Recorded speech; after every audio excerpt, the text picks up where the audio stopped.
ahora la vamos a escuchar a Paula Montenegro, que es delegada de INADI Región Zona Sur y es coordinadora de Somos Barrios de Pie de Lomas de Zamora. Bienvenida, Paula. Buenas, ¿cómo están? Buenas tardes a todos, todas y todes.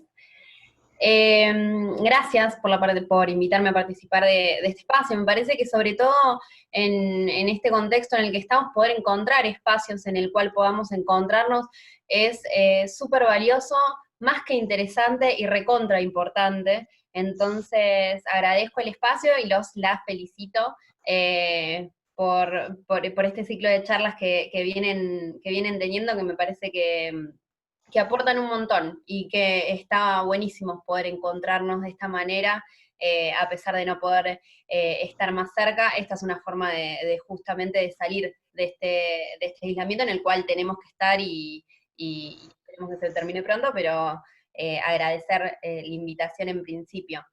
Yo, como recién me presentaba Nadia, yo estoy hoy coordinando la delegación que tiene el INADI acá en el Conurbano Sur. Soy militante de Somos Barrios de Pie, y además soy licenciada en comunicación y soy profesora de comunicación y de pedagogía en la Universidad de Lomas. Así que mi aporte va a tener que ver no tanto desde el periodismo, desde los medios, porque no es desde el lugar del cual vengo yo, sino que tiene que ver más con las cuestiones más vinculadas a la militancia territorial y a la educación, que me parece que son cosas que también tienen mucho que ver, ¿no?, con todo este tema del que estamos hablando. Recién estaba escuchando a Alejandra, a Daniela, lo que venían diciendo. Claramente voy a aportar a intentar sumar un poco y a retomar algunos de esos debates que ya empezaron ahí a delinear.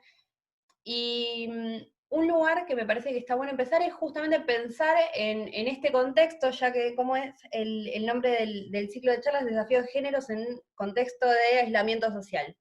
Entonces yo pensaba hoy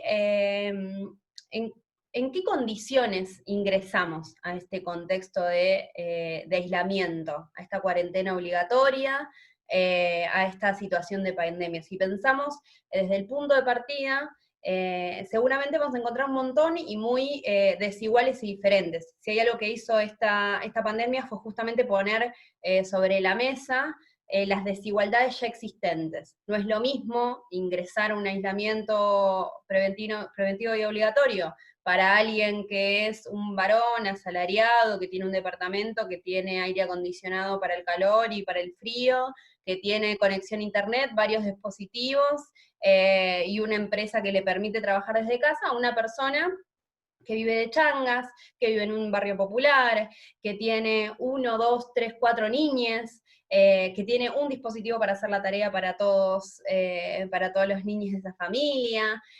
Hay un montón de cuestiones que se hicieron súper claras a raíz de esta situación.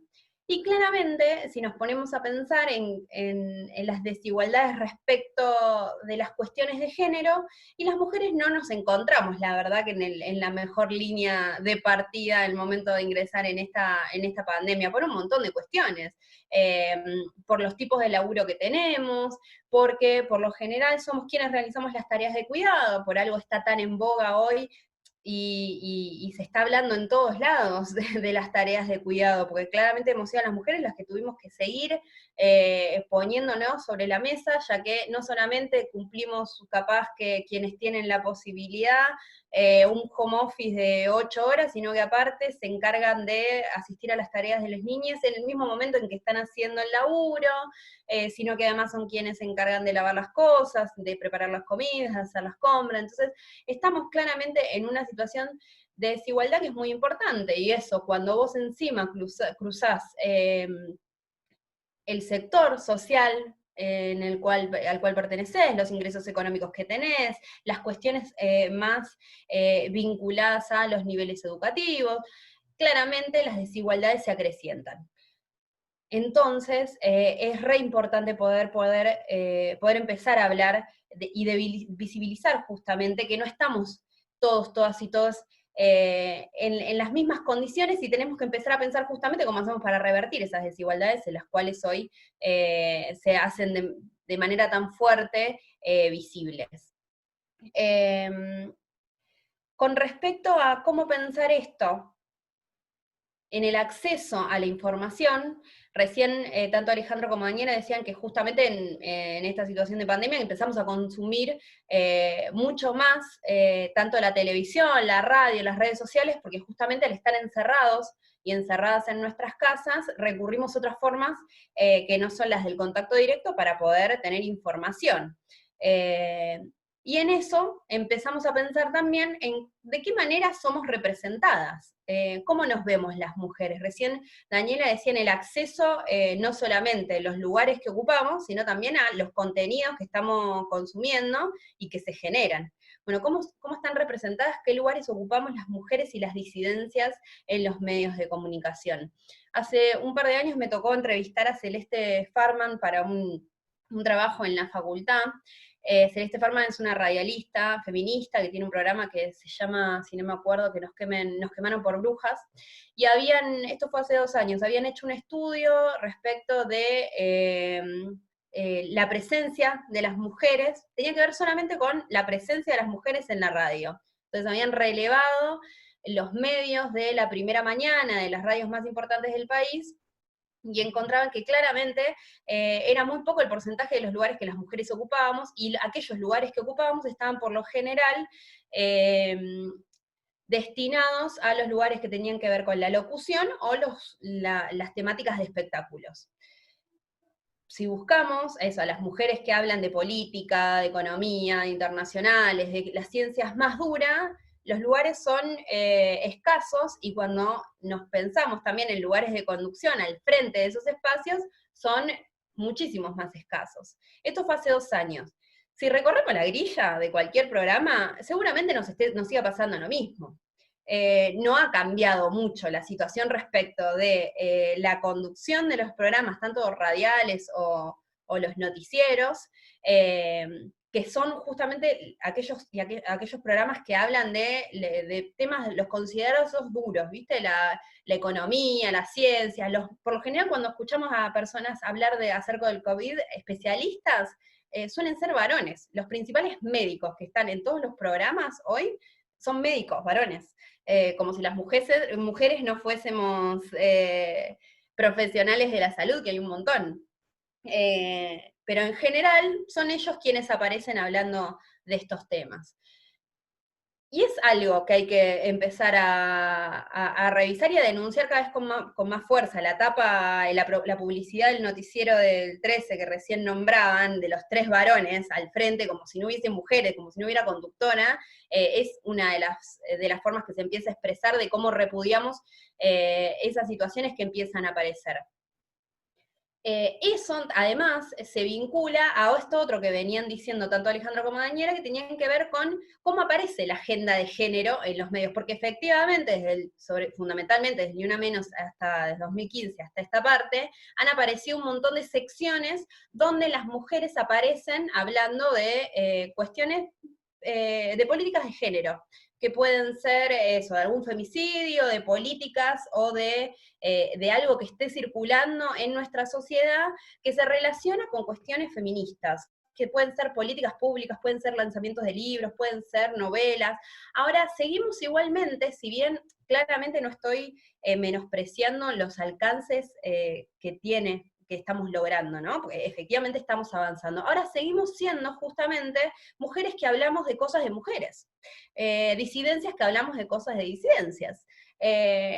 Ocupamos lugares específicos, bueno, tenés una columna, bueno, tenés un espacio, bueno, tenés una editorial, donde te mandan a hablar de cosas que están muy vinculadas a las temáticas de mujeres, o casualidad que ahí no podemos poner un varón a hablar del feminismo, del femicidio, del Ni Una Menos, y qué sé yo, claramente, porque no pueden, porque hasta los propios medios saben que eso no es ético hacerlo. Lo que necesitamos avanzar es justamente en esto que decía Daniela, ¿cómo hacemos para transversalizar el feminismo en todos lados?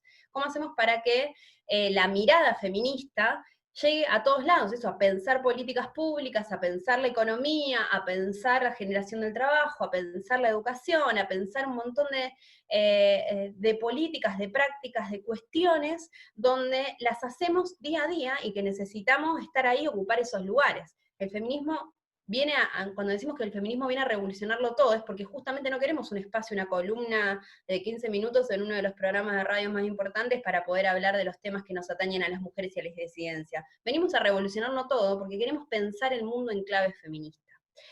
Y para pensar el mundo en clave feminista necesitamos seguir avanzando en la construcción de nuevas formas de entender y de ver el mundo. Cuando decimos que los medios son constructores de representaciones, de ideas, son formadores de opinión, hablamos de que justamente lo que hacen es construir ciertas formas de ver el mundo porque nos muestran también una parte de la realidad. Cuando veamos lo que veamos, cualquier programa de tele, de los grandes medios, cuando compramos una revista, cuando leemos algún artículo por internet, cuando escuchamos un programa de radio, sea cual fuera, lo que estamos haciendo es ver una mirada particular de determinada cuestión. Y eso lo que hace es contribuir a formar representaciones, a formar ideas, a formar estereotipos. Lo que tenemos que hacer es dar vuelta a eso. Esa es la tabla que tenemos que ir a desarmar y construir de nuevo. El otro día leí un tuit de Sol Despeinada, que es una médica influencer que hablaba de las situaciones de abuso, particularmente hablaba de una situación de abuso y decía, lo que aprendemos también lo podemos desaprender. Aprendemos el placer de determinada manera, no es algo natural. O sea, cosas naturales que son así es que nacemos, para respirar, para vivir necesitamos respirar, alimentarnos, necesitamos tener salud, sabemos que en algún momento nos vamos a morir, que existen enfermedades. Eso es lo natural y estamos determinados por ciertas cuestiones desde lo natural que no podemos cambiar. Eso, nacemos, en algún día nos vamos a morir, es lo único que sabemos. Todo en el medio, cómo nos construimos como sujetos y sujetas, son justamente construcciones sociales. Entonces, todo aquello que hemos aprendido a lo largo de nuestra vida, la hemos aprendido porque nos hemos movido y nos movemos en determinados entornos. Eso, nuestras familias son los principales formadores de nuestra subjetividad, de cómo nos construimos, de la visión que tenemos del mundo. La escuela es una gran constructora de subjetividad y los medios de comunicación son grandes constructores de subjetividad. Entonces es por eso tan importante discutir cuál es la información que circula, de qué manera, y cómo justamente aparecemos las mujeres y las disidencias. Si en este momento estamos consumiendo muchísimo más los medios de comunicación, las noticias, las redes sociales, la imagen también que nos devuelvan esos medios, esas redes sociales, va a contribuir a cómo nos vemos y cómo nos percibimos como sociedad las mujeres y las disidencias. Una de las cosas que más de los hechos políticos que más se consume durante el aislamiento tiene que ver con las cadenas nacionales, las conferencias de prensa donde el presidente junto al gobernador de la provincia y el jefe de gobierno porteño anuncian cómo va a seguir. Estamos todos y todas todo el tiempo esperando a ver cuál va a ser el anuncio, cómo seguimos, cómo está avanzando, cómo está impactando el COVID en la Argentina, si sigue el aislamiento o no, si se extiende o no. Y esa imagen que nosotras y nosotros vemos cada 15 días durante los últimos 4 meses, nos muestran por lo general una fila de varones. Más allá de que claramente no vamos a cambiar la cuestión objetiva de que tenemos un presidente varón, un gobernador varón y el jefe de gobierno es varón. Ahora, esas mesas pueden ser acompañadas de mujeres que ocupan lugares en la gestión, que piensan políticas para atravesar esta pandemia. Las reuniones también con empresarios, por lo general son con empresarios, con sindicalistas varones, con intendentes. O sea, hay una presencia masculina tan fuerte que eso también impacta en cómo pensamos los lugares que las mujeres tenemos la capacidad o que hoy estamos ocupando. Que son cosas que no nos damos cuenta. Me acuerdo que lo charlaba con una compañera, veníamos charlando, bueno, cómo viene, cómo está la situación, viste la cadena, viene el anuncio, qué se anunciará ahora, y ahí nos dimos cuenta, charlando, de que por lo general los que aparecían hablando, siempre eran varones, más allá de claramente sacar la cuestión objetiva de que tenemos un presidente y un gobernador. Hay mujeres que pueden acompañar eso y que hoy no lo están haciendo. Y esas son cosas que necesitamos visibilizar para poder transformar. Tenemos que poder salir mejor de esta situación de la que estamos, porque la pandemia lo que nos permite es repensar un montón de estas cuestiones que se pusieron sobre la mesa a la fuerza. A la fuerza entendimos que el encierro lo que hacía era que las mujeres que sufrían situaciones de violencia se encuentren hoy en una situación mucho peor a la que se encontraban antes, que sufrían violencia, pero hoy es mucho más difícil, porque no tenés la contención de otras personas, no tenés una salida de ese espacio, estás encerrada con el violento las 24 horas del día. Nos pusimos a pensar también la necesidad de asistir a aquellos y aquellas que no tenían el mango para poder darle de comer a sus pibes y a pibas.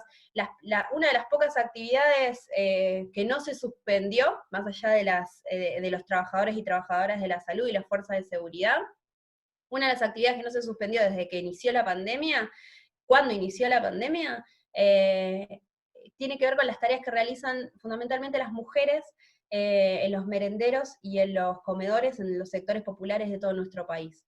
Una de las tareas que no frenó nunca, que estuvo ahí, porque claramente si esas mujeres se guardaban en sus casas, incluso a riesgo de poner en riesgo su propia salud, había un montón de personas que no iban a comer. Y de hecho, esto de pensar a las mujeres de los merenderos y los comedores como trabajadoras esenciales es algo que también entró a la fuerza en los medios. Las notas de los noticieros recorriendo a los merenderos, todo lo que se generó a raíz de la muerte de Ramona, la compañera de La Poderosa en Capital. Todas estas situaciones sirven para justamente eso, poder poner sobre la mesa que hay un montón de cuestiones que están sucediendo y que la pandemia expuso a la fuerza que necesitamos transformar. Y si vinculamos esto en cómo empezaron a aparecer todas estas situaciones en los medios, hay otra de las cuestiones que me parece importante también resaltar que tiene que ver con quiénes son las personas que están hablando de esos temas. Porque decíamos, eso, en cómo aparecemos, en los lugares que no ocupamos y que queremos ocupar, eso, romper ese techo de cristal que decía Daniela, y aparte, ¿quiénes son? Porque aparte no es lo mismo que una profesional recibida de la universidad, de clase media, que tiene su departamento, hable por las mujeres que están bancando los merenderos y comedores, a que ellas mismas los hagan. Entonces, hay otro desafío que tenemos por delante, que es también no solamente que las mujeres y las disidencias ocupemos más lugar en los medios, que feminicemos todo, que despatriarcalicemos la comunicación, los medios de comunicación y la política, sino que además seamos las mujeres y las disidencias de los sectores populares, las trabas, las lesbianas de los sectores populares, las indígenas, quienes hablemos de nuestras propias vivencias. Porque eso también es disputar la hegemonía, eso también es disputar el sentido común, eso también es romper el techo de cristal.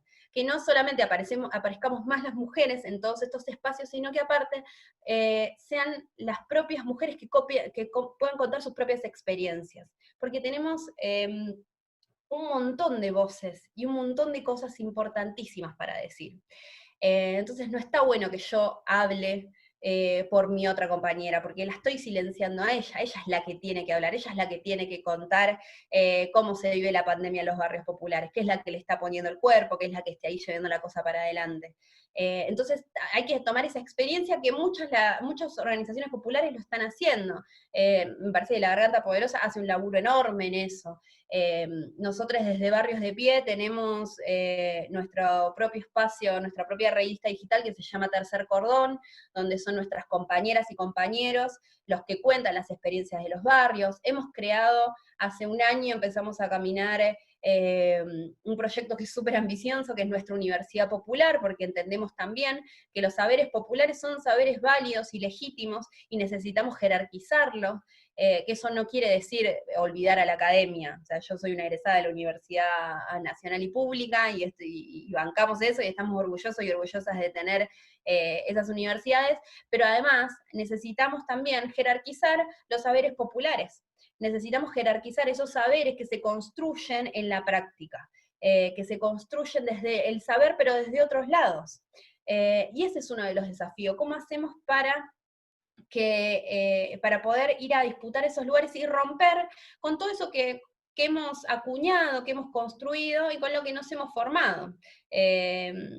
Porque es muy loco también pensar, las mujeres somos oprimidas de mil maneras diferentes, desde la mirada sobre nuestros cuerpos, desde el disciplinamiento del placer, desde lo que debemos o no hacer, y son muchísimas las mujeres que consumen esos programas que se encargan de reproducir y son súper violentos, y que reproducen con mucha fuerza esos estereotipos. O sea, somos, para que esa opresión exista, las oprimidas tenemos que convalidar eso.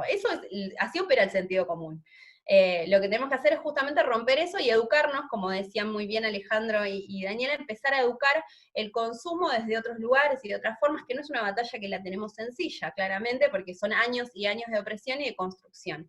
Y justamente vivimos en una sociedad conservadora que se asienta sobre todo en el privilegio de unos pocos, privilegio que no están dispuestos a ceder. Y nos pasa cuando queremos acceder a los medios de comunicación en los lugares de conducción, nos pasa a las compañeras en nuestros espacios en la política. O sea, la política es patriarcal y venimos a despatriarcalizarla. Y para que nosotros ocupemos esos lugares en la política hay compañeros que se van a tener que correr y por más que están de acuerdo capaz con el feminismo y con la lucha, no siempre están dispuestos a hacerlo. Entonces, no es fácil porque justamente ponemos en tensión un montón de cosas, los privilegios construidos a través de años. Y es súper complejo, pero es necesario que existan estos espacios para poder charlarlo, es necesario que haya gobiernos con la voluntad de crear políticas públicas destinadas a favorecer la conquista de derechos y a poder caminar una sociedad justamente más igualitaria. La creación de un ministerio de géneros y diversidades no es cosa menor, no es una pavada. Es una política que requirió de voluntad, y de dotar y de jerarquizar justamente un tema, una agenda que las mujeres venimos peleando desde hace muchísimo. Que también existan la intención y la coordinación de cómo va a ser el Ministerio de las Mujeres no sirve si es en sí mismo, si es solo eso, sirve si está coordinado y piensa políticas coordinadas con el Ministerio de Economía, con el Ministerio de Trabajo. Hace poco se firmó un convenio entre el INADI, que preside mi compañera Victoria Donda, conjunto con el Ministerio de Mujeres y el ENACOM, que lo que va a buscar es revisar, poder poner en práctica sus investigaciones y análisis respecto de los mensajes que circulan en los medios de comunicación, porque entendemos que la violencia simbólica, que es de todo lo que venimos hablando, es una violencia por razones de género. Entonces, necesitas un Estado justamente que también pueda articular. Vos tenés ahí 3 organismos distintos del Estado que están coordinando para pensar políticas destinadas a erradicar las violencias hacia las mujeres y disidencias en los medios de comunicación.